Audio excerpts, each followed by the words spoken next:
자, 이 시간에는 웨스터민스터 대리문답 신앙 강의하고 그 다음에 시편 또 차면 해설을 또 하겠습니다. 자, 지난 시간에 이어서 인간의 어떤 이 부패, 전적 타락에 대해서 얘기했죠. 자, 오늘 이제 볼 것은 성경에 기록된 그 육체의 의미가 뭐냐, 육체. 그러니까 성경에는 육체, 뭐 육신 이런 용어적 의미가 많이 나오는데 보통 어쨌든 뭐 육신, 뭐 육체, 또 뭐 혈과 뭐 이런 표현이 그러면 그게 어떤 본래적으로 어떤 의미냐? 뭐 가장 이제 첫 번째로 떠오르는 것은 신체, 우리에게 보이는 물리적 신체를 얘기하고 그 다음에 이제 뭐 영적인 의미에서는 육체, 육신, 뭐 이것은 우리의 어떤 부패한 본성을 지금 얘기하는 거예요. 그래서 아담과 하와가 처음 창조되었을 때 사실 그들의 육체도 거룩하고 흠이 없고 무흠하죠. 그래서 아담과 하와가 선악과를 따먹지 않고 계속 하나님의 그 말씀에 순종했다면 아담과 하와는 늙지도 않고 병들지도 않고 피곤한 것도 없고 오늘 뭐 우리 모든 사람들이 겪는 그 육신의 어떤 고통도 아담과 하와는 겪지 않았다는 게 이게 이제 가장 정확한 답입니다. 그때는 이제 아담의 그 뭐 영적인 면이나 육적인 면이나 다 무흠한 흠이 없는 그러한 상태라 어떤 죄로 인해서 고통을 받을 그런 일이 하나도 없었던 거예요. 그래서 이제 그 성경에서 이제 어떤 혈과 육체 이런 것들을 주로 얘기할 때 그 의미가 뭐냐, 결국 죄로 인해서 인간의 육체도 고통을 받는 거예요. 우리가 이제 몸에 뭐 질병이 들었다, 뭐 정신적으로 뭐 어떤 문제가 생겼다, 우리가 어떤 늙고 병들고 하는 이런 부분도 가장 근원을 따지면 결국 우리가 부패하고 타락한 그 요인이 근본적 요인입니다. 그래서 이와 같은 것들을 이제 성경에서 말하기 위해서 육체, 혈과 그 다음에 또 이제 어떤 뭐 육신의 정욕, 어떤 타락한 본성에서 나오는 그런 제약된 그런 모든 것들을 다 총체적으로 얘기할 때 육체, 또 혈과 그래서 우리가 이제 보통 그리스도인들이 뭐 영적으로 살아야 된다 하는 의미는 우리가 지금 문제가 많은 또 참 연약한 육신을 갖고 있지만 그러나 우리 중심에서 우리 성도들은 믿음 안에서 신앙생활 또 영적인 그러한 관점으로 또 그런 상태로 세상을 살아야 되는 거죠. 그럼 그게 어떻게 드러납니까? 당연히 뭐 예배와 기도 또 하나님을 믿는 믿음 그런 거로 드러나죠. 그게 바로 영적 삶의 가장 기본입니다. 하나님 믿지 않는 불신자들이 언제 기도하고 예배 드리고 그러니까 하나님을 대상으로 한 기도와 예배와 그 삶이 없죠. 그 마음이나 그 생각이나 모든 면에서. 그래서 성도들이 항상 우리가 이 다음에 하나님 나라에 들어가기 전까지는 우리의 육체, 혈과 이 부분은 아주 참 굉장히 경계해야 될, 그렇다고 해서 또 뭐 이원론적으로 뭐 육체를 완전히 뭐 멸시하거나 무시하거나 그것도 역시 잘못된 거예요. 왜냐하면 하나님께서 우리에게 주신 육체가 결국은 하나님의 영광을 위해서 도구로 쓰여지는 게 그게 합당한 거 좋은 거죠. 그러려면 우리는 우리의 육체, 이런 부분들이 비록 연약하지만 비록 죄로 인해서 많은 또 연약한 면이 있고 또 참 하나님 못이 합당하지 않은 것도 있겠지만 그래도 하나님을 위해서 우리가 사용할 수 있는 그러한 상태로 늘 이끌어야 됩니다. 그래서 우리가 육체라고 하는 것은 영적인 것과 서로 대비가 되고 서로 상반된 그러한 관점이에요. 그래서 인간이 비록 이 죄로 인해서 부패하고 타락해서 우리가 이렇게 참 상태가 참 원래 하나님의 그 처음 상태, 하나님이 처음 지은 아담의 그 상태에 미치지는 못하고 그 위치에서 그 자리에서 이렇게 추락한 상태이지만, 하지만 우리 성도들이 항상 육체와 영혼 이 두 관계 사이를 균형 있게 또 잘 조화롭게 또 우리가 참 관리를 또 그렇게 해야 됩니다. 그래서 지나치게 어떤 육체를 무시하는 그런 극단적 그러니까 극단적으로 물질이나 보이는 형상 이것들을 무시하는 그것도 정상적이 아닙니다. 그는 역시 극단적 신비주의 형태고 또 영지주의 하나의 형태니까요. 예. 자, 우리가 우리 그리스도인의 삶은 이렇게 육체 안에 우리가 육의 제한, 또 육신의 이런 그 어떤 연약함, 또 우리의 부패한 그것이 우리 육체까지도 다 영향을 주기 때문에 사실은 그리스도인들이 믿음 생활을 해도 어려움이 생기는 이유가 다 거기에 있어요. 이 다음에 하나님 나라에서 영화롭게 된다면 그럴 일이 전혀 없습니다. 전혀 없죠. 전혀 없죠.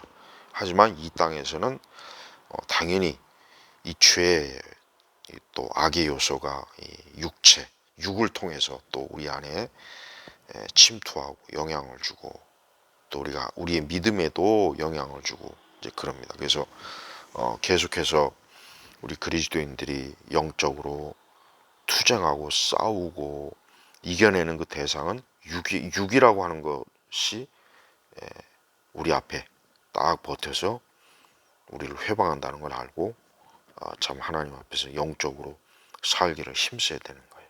그래서 그리스도인들은 믿지 않는 세상 사람들은 자기 육체만을 위해 살죠.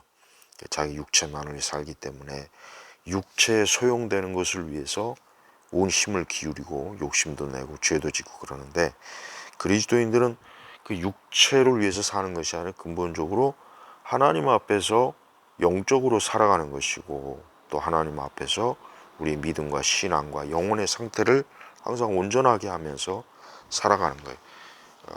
그러니까 그런 과정 속에서 육체도 역시 그와 같은 것에 굴복을 해야 되겠죠. 그래서 성도들이 이 땅에 있는 동안 자기 자신의 육체의 연약함, 또 육신의 참 고통, 혈과 육의 그 어떤 좀 죄악과 이런 한계 이런 것들을 부지런히 아주 부단히 경계해 가면서 우리가 신앙생활을 하게 되는 겁니다. 이런 것들을 충분히 안다면 사실 이런 부분에 있어서 많은 시험들이 오니까 시험을 또 잘 이겨낼 수도 있겠지만, 혹 우리가 시험에 넘어졌다고 해서 이것이 이제 마치 끝났다 뭐 그렇게 또 여길 필요는 없어요. 하나님께서 애초부터 사람을 창조하신 하나님이 우리의 이 상태를 모르겠습니까? 잘 알죠. 잘 알죠. 그래서 항상 우리가 성령 충만해야 될 이유도 거기 있고, 또 우리의 삶이 전체적으로 항상 그러한 육체와 싸우는 그런 혈과 육에 빠지지 않고 거기에 짓눌리지 않고 그게 끌려다니지 않고 항상 성령 충만한 가운데 우리가 세상을 살아나가야 되는 겁니다. 그래서 죄의 그 어떤 그러니까 그리스도인에게 있어서 영적으로 결국은 방해되고 영적으로 엄청난 믿음의 어떤 그 대적은 혈과 육이 맞으니까 이 혈과 육에 대해서 잘 이해해야 돼요. 우리가 보이는 이 세상의 모든 것들이 다 혈과 육 그런 관점이잖아요. 그러니까 그런 관점이 있으니까 이러한 현실을 무시하지 않으면서도 우리는 영적은 우리보다 더 영혼을 더 우선시하는 그러한 삶을 우리가 살아야 됩니다. 그게 바로 우리 그리스도인에게서 가장 기본적으로 예배를 드리는 것이고 기도하는 것이고 참 하나님을 찾고 하나님을 기뻐하고 그분 안에 믿음으로 사는 것, 이게 바로 영적인 모습이에요. 우리 모두가 다 사실 이런 부분에 많이 부족하지만 그래도 우리 주 예수님 안에서 우리 하나님께서 우리를 또 긍휼히 또 은혜로 받아주시는 그러한 것들을 잘 충분히 좀 누리기를 바랍니다. 자, 이 시간 우리 시편 18편을 들어갑니다. 시편 18편을 보면은 역시 이거 다윗의 시죠. 다윗은 참 하나님 앞에 기도를 많이 한 사람입니다. 1절에 보니까 시편 18편 1절에 보니까 나의 힘이 되신 여호와시여 내가 주님을 사랑합니다. 다윗에게 있어서 여기 말씀에 비추어 보면 다윗은 하나님이 자기 힘이 되고 또 다윗은 주님을 사랑하는 그런 마음, 믿음이 있어요. 또 2절에 보면은 여호와는 나의 반석이시고 나의 산성이시며 나의 구원자이시고 내 하나님은 내가 피할 나의 바위이시며 나의 방패이시고 나의 구원의 뿌리시며 나의 피난처이시다. 그러니까 다윗은 이 2절 한 구절에 하나님이 얼마나 우리의 인생에 우리의 사람들에게 정말 완벽한 우리의 보호자요, 구원자요, 우리를 지켜주실 분이고 우리의 또 유일한 피난처가 되는지를 알려줘요. 그러니까 모든 사람이 어떤 사람이든지 환난과 고통과 슬픔과 저주와 재앙과 괴로움과 질병과 죽음과 사망이 있는 사람이라면 이렇게 주 하나님 아버지께 주 하나님 아버지를 의지하고 그분에게 나오라. 그분을 참 주인으로 모셔라. 그분을 절대적으로 바라보라. 그런 겁니다. 이것은 다윗의 신앙 고백이에요. 사실 다윗 자신이 바로 그 엄청난 많은 환난과 뭐 참 무수한 다윗의 생명을 노리는 원수들도 많고 다윗의 왕국을 무너뜨릴 자들도 많고 또 다윗의 그 왕위를 파멸시키려는 자도 많고 다윗은 많은 일생토록 많은 적이 있었단 말이에요. 그러니까 그런 적에 의해서 다윗이 멸망하거나 망하거나 무너지지 않게 하신 분이 누구냐? 바로 하나님이시다 이거예요. 그러니까 성도들도 하나님을 이렇게 하나님. 근데 우리는 사실 하나님보다는 사람이나 아니면 그 외에 하여튼 자기가 생각하기에 그 무언가가 자기를 보호할 거다, 지킬 거다, 인도할 거다라는 게 뭔가 있겠죠. 그게 그게 돈이든 권력이든 뭐 자기 어떤 뭐 지식이든 자기 어떤 계급 뭐 자기가 가지고 있는 어떤 명성 뭐 글쎄 하여튼 굉장히 많을 겁니다. 하지만 다윗은 조금 더 그러한 것들이 자기 어떤 뭐 구원이요 산성이요 뭐 피할 바위요 피난처 그렇게 하지 않았잖아요. 벌써 첫 구절부터 나의 힘이 되신 여호와시여. 힘이 인생은 살아갈 때 힘이 있어야겠죠. 이게 뭐 육체적인 힘이라기보단 정신적 마음 심령 또 그의 인생을 떠받쳐주는 그런 든든한 삶의 받침대를 얘기합니다. 그래서 참 삶의 어려움과 고통과 또 무수한 그 참 우리의 인생을 회방하는 많은 일들이 있을 때 우리 성도들이 하나님을 이렇게 찾고 구하고 하나님에게 나아가서 이러한 어떤 기도와 이러한 고백을 하면 참 하나님께서 그를 기꺼이 피난처가 되어주시고 산성, 반석, 구원자가 되시고 바위가 되신다. 든든하다 이거죠. 하나님 한 분이면 된다. 그리고 3절에 보니까 이제 내가 찬양 받으실 여호와께 부르질 것이니 나의 원수들로부터 내가 구원을 받을 것이다. 봐요. 그러니까 다윗은 이런 원수들이 엄청나게 많았기 때문에 다윗은 사실 하나님이 아니면은 뭐 벌써 이미 일찍 그 원수의 손에 이미 망했을 거라고요.